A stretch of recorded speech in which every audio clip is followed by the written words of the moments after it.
السلام عليكم ورحمة الله. ازيك يا حبايبي؟ عاملين ايه؟ يا رب تكونوا احسن حال. النهارده هنعمل مع بعضينا وصفة جميلة للبشرة، هترجعك لو عندك 60 سنة 70 سنة، هترجعك شباب، بتعمل الخطوط التعبيرية من الوجه، بتفتح، تدي الوش نضارة. هنبدأ بسم الله ونقول معانا ايه. انا معايا هنا معلقة عسل ابيض. انتوا عارفين العسل فايدته ايه؟ مضاد للبكتيريا. معايا هنا معلقة نشا بيفتح ويرطب، واللبن، عارفين فوائد اللبن ضد حيوي، وفوائد القهوة طبعا لا غنى عن التعريف. انا لما بعمل حاجة ما بعمل بالنسبة لي انا وصفة بجربها بتعجبني، بحاول ان انا اقول لكم عليها وتستفيدوا زيي. يلا نبدأ بسم الله ونعمل الطريقة. معلقة بن على معلقة العسل على معلقة النشا،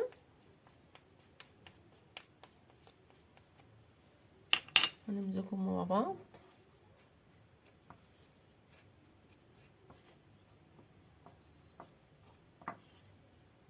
الوصفة دي تعمليها مرتين في الأسبوع.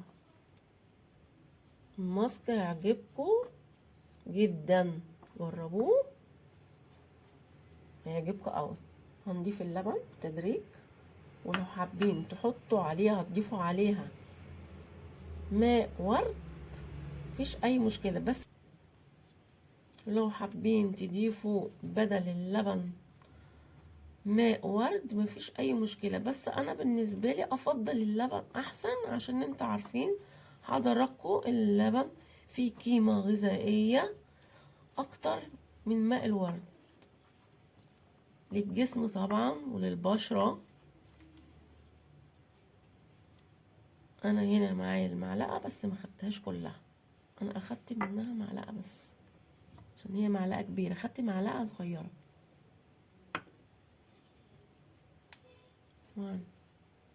هنحطها على ايدينا كده اهو.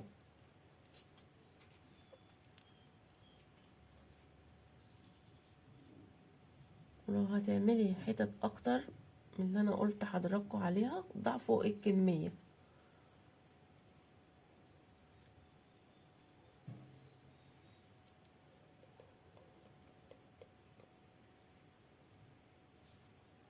الوصفة دي بتفتح المناطق الداكنة بطريقة رهيبة.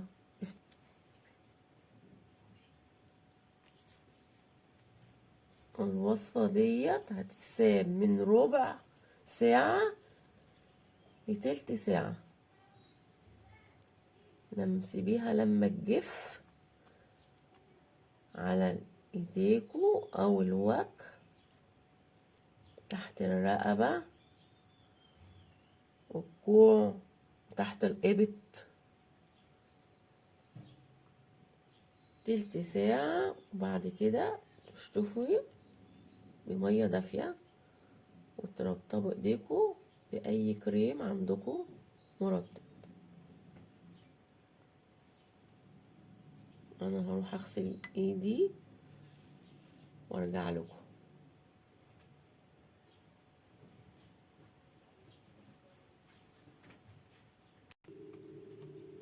رجعت لكم تاني بعد ما غسلت ايدي. شايفين حضراتكم ايدي؟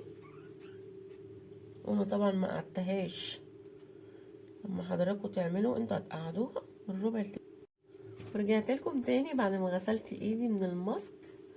شايفين حضراتكم انا ما قعدتهاش، مفيش نص دقيقة، لكن حضراتكم لما تحطوه هتقعدوه من ربع تلت ساعة. الوصفة الماسك دوت بيرطب ويفتح، كلها حاجات طبيعية من بيتنا. كل بيت فيه بني وفيه النشا وفيه اللبن والعسل. عارفين بردك فوائد العسل، كلنا بنجيبه بردك، عارفين فوائد العسل. لو عجبكم الفيديو اعملوا لايك وشير، لو لسه اول مرة بتشوفوني اشتركوا في القناة، وما تنسوش تفعلوا الجرس عشان يوصل لكم مني كل جديد. واشوفكم في فيديو جديد، وشكرا والسلام عليكم ورحمة الله.